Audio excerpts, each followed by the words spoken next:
ونصلي على رسوله الكريم. أما بعد فأعوذ بالله من الشيطان الرجيم. بسم الله الرحمن الرحيم. إن في خلق السماوات والأرض واختلاف الليل والنهار لآيات لأولي الألباب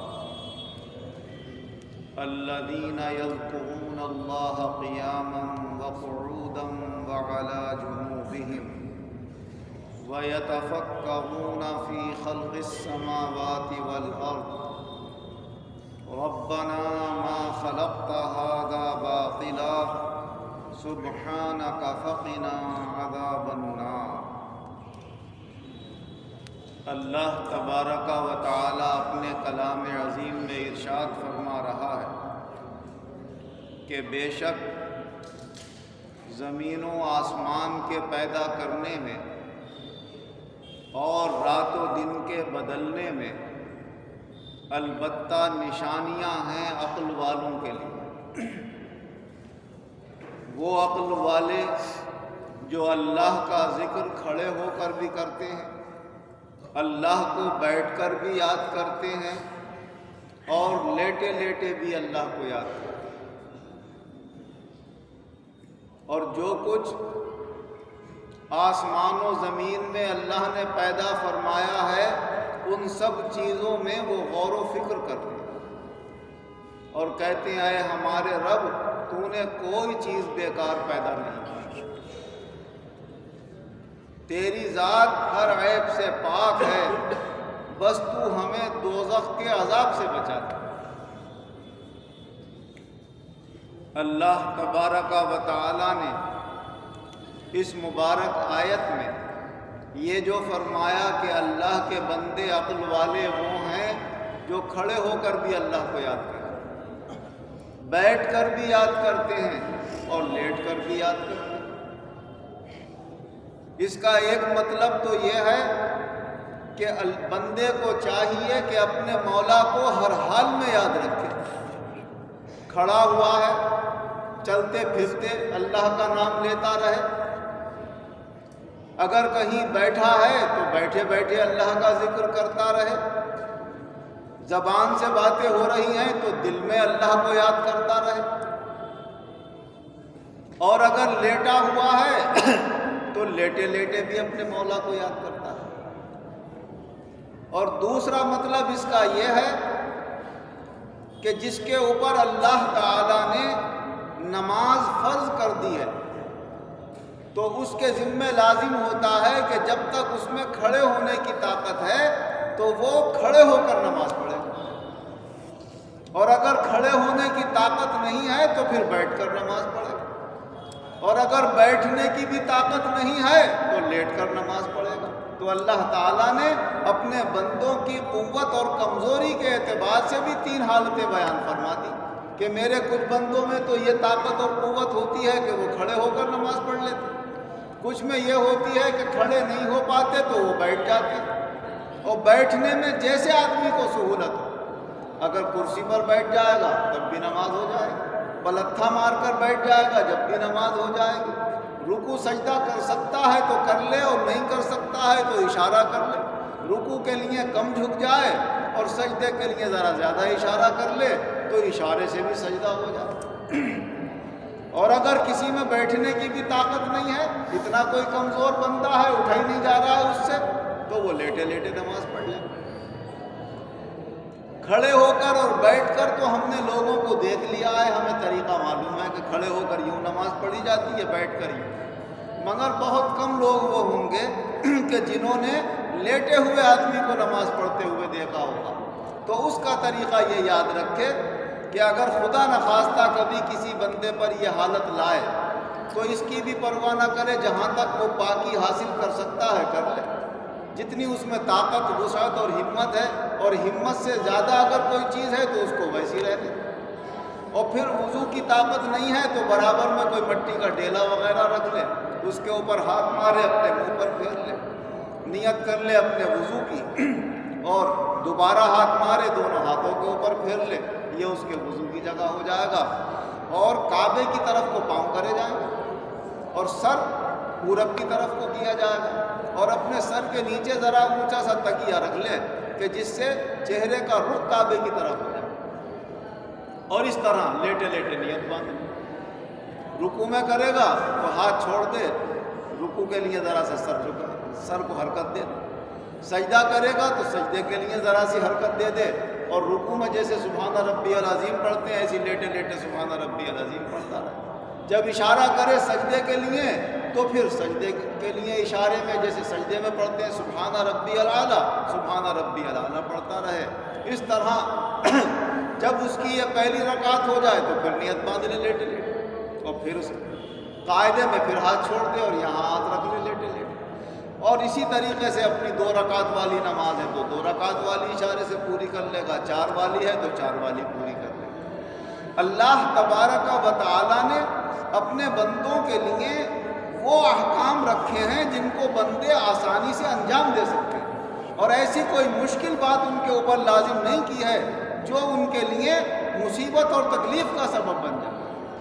یہ تو ہم میں سے بہت سے لوگوں نے اپنی طرف سے یا تو زیادتیاں اتنی پیدا کر لی ہیں جسے افراط کہا جاتا ہے، یہ بھی کرنا ہوگا وہ بھی کرنا ہوگا وہ بھی کرنا ہوگا، چاہے اس کا کرنا اسلام میں ضروری ہو یا نہ ہو۔ انہوں نے اپنے گھر سے ضروری بنا لیا بہت سی چیزوں،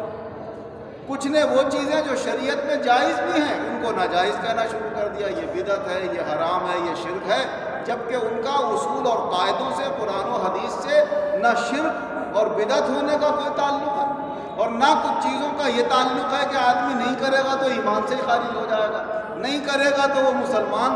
مضبوط والا نہیں رہے گا، سنی نہیں رہے گا، فلاں نہیں رہے گا۔ یہ بہت ساری چیزیں کچھ نے بڑھا لی ہیں اور کچھ نے گھٹا لی ہیں، اس کو اسلام میں افراط و تفریط کہا جاتا ہے۔ حضور نبی اکرم صلی اللہ علیہ وسلم ارشاد فرماتے ہیں کہ نہ اپنے اعمال کے اندر تم حد سے زیادہ تجاوز کرو، اتنے عمل کرو جتنی کرنے کی تمہارے اندر طاقت ہو۔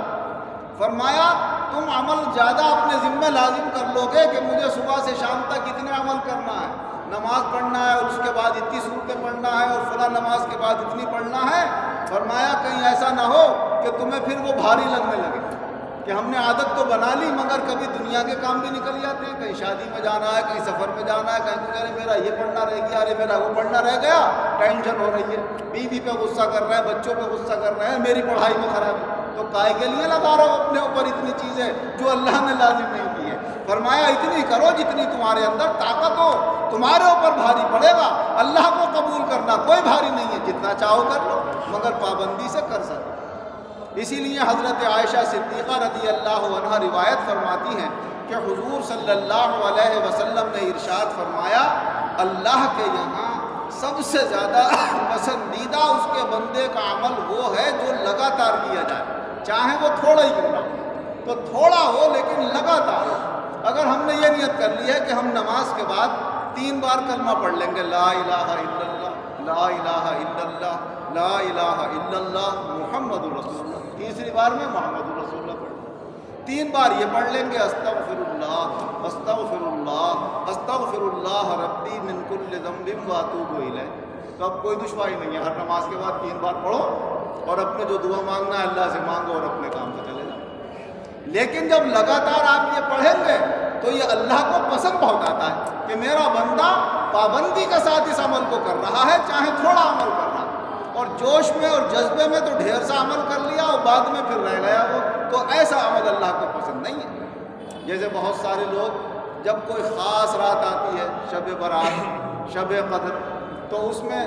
یہ چاہتے ہیں کہ اپنی پورے سال کی عبادتیں اسی رات میں کر لیں، اور جب وہ رات نکلی تو فرض بھی غائب ہو گئے، اس رات میں نفل پڑھتے پڑھتے اور ذکر کرتے کرتے اور اتنا ٹائم نکال دیا وہ باقی پھر کچھ پتہ ہی نہیں۔ ہمارے ایک ملنے والوں کا فون آیا بمبئی سے، صاحب وہ شب برات کی کیا تیاری ہے؟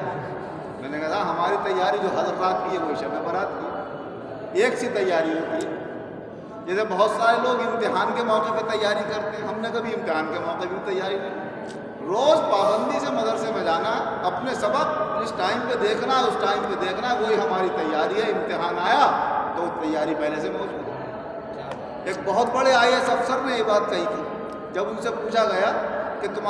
اس درجے پر کس وجہ سے پہنچے، انہوں نے کہا کبھی میں نے امتحان میں تیاری نہیں کی. کہا کیوں؟ کہ میں نے پورے سال تیاری کری، مجھے امتحان میں تیاری کی ضرورت ہی پیش نہیں. تو جو پورے سال پڑھتا ہے اس کے اندر صلاحیت پیدا ہو جاتی ہے، اور وہ تو سوالوں کا جواب پھر اپنے ذہن سے بنا سکتا ہے، اگر کتابوں میں بھی اسے یاد نہ رہے اس کے اندر یہ صلاحیت پیدا ہو جاتی ہے، پھر وہ اعلیٰ درجے کا افسر بنتا ہے. تو یہ چیز جو ہمیں رسول اکرم صلی اللہ علیہ وسلم سکھا رہے ہیں، دیکھنے میں ایک مختصر جملہ کہ اللہ کو تمہارا وہ عمل پسند ہے جو لگاتار کیا جائے گا، پابندی سے کیا جائے گا، چاہے وہ تھوڑا ہو. جیسے آپ دیکھتے ہیں کہ اگر کسی جگہ سے پانی ٹپک رہا ہے، قطرہ قطرہ قطرہ،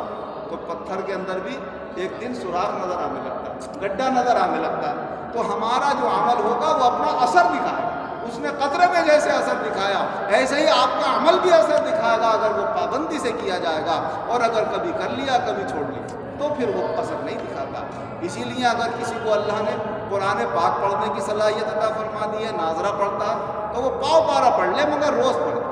آدھا پارا پڑھے مگر روز پڑھے، ایک رکوع پڑھے مگر روز پڑھے.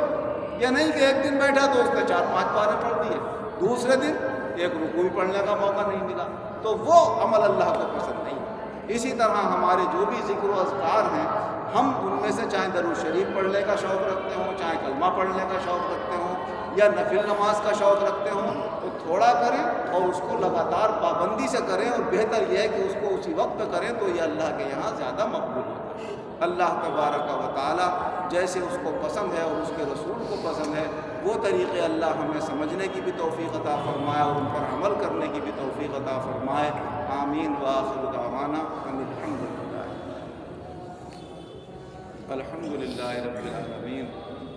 والعاقبۃ للمتقین والصلاة والسلام علی خیر خلقہ محمد وآلہ واصحابہ اجمعین. اے اللہ ہمارے گناہوں کو معاف فرما، آئندہ گناہوں سے بچنے کی توفیق عطا فرما، ہم سب کو عقل سلیم اور ہوش عطا فرما، ہمارے سب کام اطمینان بخش بنا، ہر مخلوق کے ڈر سے، ہر مخلوق کے شر سے، ہر طرح کے نقصان سے ہم سب لوگوں کی ہمیشہ حفاظت فرما، ہمارے ایمانوں میں مضبوطی پیدا فرما، اعمال خیر کی توفیق عطا فرما. جو بیمار ہیں انہیں شفا عطا فرما، جو قرض دار ہیں انہیں قرضوں سے نجات عطا فرما، جو بے روزگار ہیں انہیں اچھے روزگار عطا فرما، جو روزگار والے ہیں ان کے روزگاروں میں خیر و برکت اور ترقی عطا فرما. ترقی کے بعد تنزل سے ہماری حفاظت فرما، دنیا اور آخرت دونوں جہان میں ایمان اور عزت کے ساتھ ہم سب کو شاندار کامیابی عطا فرما. آمین.